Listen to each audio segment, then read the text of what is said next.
to 30 pounds yesterday. And I come to Dubai from Dubai. I actually live in Dubai, and I am with the Al Majid team, which is a team of bodybuilders from Dubai. And it is the first time we came to the States as a team and as um, trying to accomplish the goal of competing in the US. So um, since so far the experience has been so productive and so overwhelming. And yeah, we're excited to be here. We're excited for what's coming next. How many people came over in your team, bud? No, I came actually alone. Okay. Mohammed Ofuda is in Texas. Oh, okay. So we came together, but in different places. So he's gotcha. with Andy Rambod. I came to meet Milos gotcha.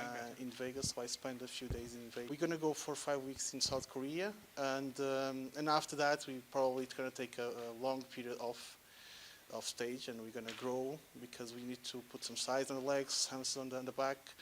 We need to bring more weight to the stage. Now you go ahead and talk a little bit about. So you turned pro as a 212, and then you went into the open. Yeah, so I turned pro in 2019 in Big Man Weekend Show. The promoter was Emilio Martinez, and after that, my weight was around 212 at the time. I think I competed with 215 or 216. And I spoke with Emilio in that time. He said, you can go both ways. You can go. So a very short off season and then the prep. But clearly it's not enough. So yeah. And overall, we're going to continue to work. We're going to go for the next show. And then we're going to go step by step and moving forward. See how it goes and see how South Korea goes. And then you say you'll probably go off season from there, or you're not sure? From there, I'm going off season. Okay. Yeah, from South Korea, I'm going to take a few weeks off. How did you get into bodybuilding and everything, bud? Like, were you in sports or what? Yeah, I did sports when I was a teenager. I did swimming, I did tennis, I did handball, and I was very active during my teenage years. And then I decided, I think I remember quite, I saw some pictures from Universal Nutrition. They had those black and white pictures took in New York Yeah. with Frank McGrath and all those guys. So I remember those pictures. I said, I want to look like that. Really? Okay. So that I said, okay, I want to look like that. I want to be professional. And, I did everything that I could to reach that. It took me almost 15 years. And yeah, eventually paid off. And now I have to step new goals. I have to, I have a bigger goal in mind. Okay, Olympia stage could be a possibility in the future. Yeah. We never know.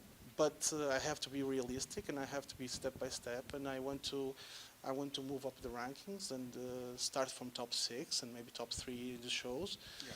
Yeah. And that takes time. It takes more time. So That's that's how it started. And I just cannot lose the vision that I had in the beginning. And No, it took you that far. It's taken yeah. you this far, as Yeah. far as you. And you already, you've done so much besides turning pro, then going from the 212 up to open class. That sometimes that takes guys 5 years. It takes. Yeah. I'm there. I'm not competitive as I wanted to be. It's gonna take me maybe 2 more years, maybe, Yeah.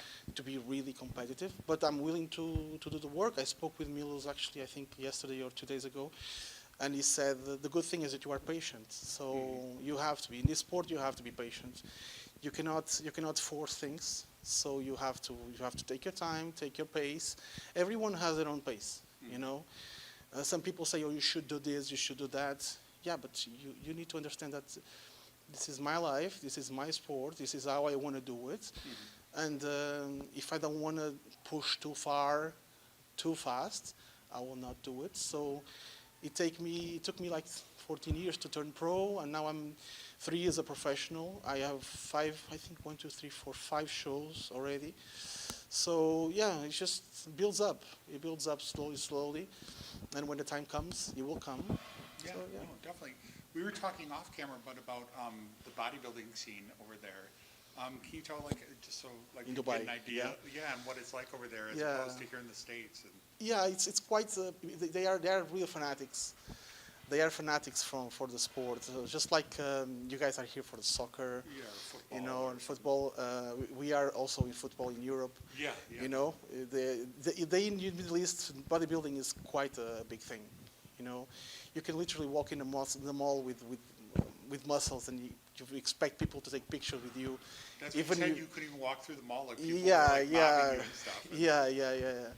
I have a friend from my country, Pinto. He went with me, I think a few years ago. We went to the mall. It was like, I had to take pictures because he's a big guy. Yeah. He's a very big guy. And it was like everyone was wanting to take pictures with him. Well, that's cool though. That's Yeah, cool. It's yeah. respected so much here. It's kind of. Yeah. It's not You as. know. I think it's getting better than it was, but it's still not as mainstream as some things. So. And a lot of pro bodybuilders are moving there, you know. Sergio Oliva just moved there to Dubai. Jamie Dorego is there. A lot of female bodybuilders also live in the super safe. Yeah.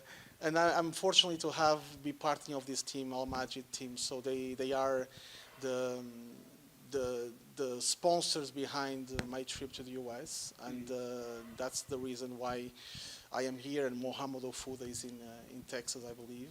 Okay. So we are slowly, as a team, trying to build up the name, and eventually next year we're gonna promote one pro show in Dubai. Okay. Dubai, and yeah, that's what our plans are right now. Very Yeah. cool.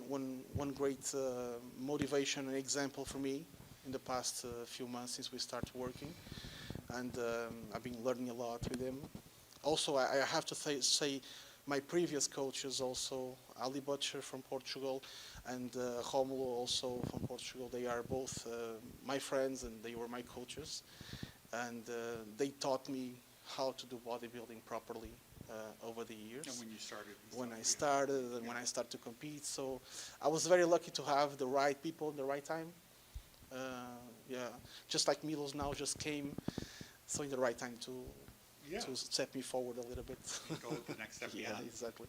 Well, that's awesome. We'll definitely keep in touch, bud, and look forward to seeing you. Hopefully, you do really good in South Korea. All And right. we'll follow up. Hopefully, we'll see you back here next year with a few extra right. pounds. Yeah, I think yeah. you do some damage. Like I said, you're very impressive. You may not get the placing you thought you should have on stage, or what I thought you should have, but you looked insane up there. It's a very good look Yeah. for you. You have button, teeny waist, and very symmetrical, very aesthetic look and stuff. I am pleased with physique because since the last competition until this time, I did improve, and I think that's what bodybuilding should be. You know, you do bodybuilding for yourself, and not for everyone else. So, when you step on stage, you want to make sure that you improve from last show. You are better on this, you're better on that, and I accomplished that. So Yeah, and that's really, like you said, it's you against you. It's not you against. Obviously, you're competing against other people, but it's are you better than you were before? you have to think that way. Yeah. Because if you don't think that way, others' opinions will control your behavior, and I prefer to be in control of what I do. Yeah. And I see the pictures and I see myself. Okay, I'm better than before. Yeah. So that's the path that I want to take. And your conditioning, man, was wow. Yeah, the condition was very good. It was unreal. Your conditioning was awesome. It was okay. Some people can have size, and then if you don't have the conditioning, it doesn't matter. So. Yeah, but at the professional stage, you know how it is. The size is a major factor. You need it, yeah. So you need both. it. You cannot hide it. You can skip a few places if you're not really in shape. Yeah. But if you don't have the size to compete with big guys, it can hurt you. Definitely, definitely. Yeah, yeah. Awesome. Well, we'll keep in touch, bud, and good luck at your next show. All right. I appreciate it.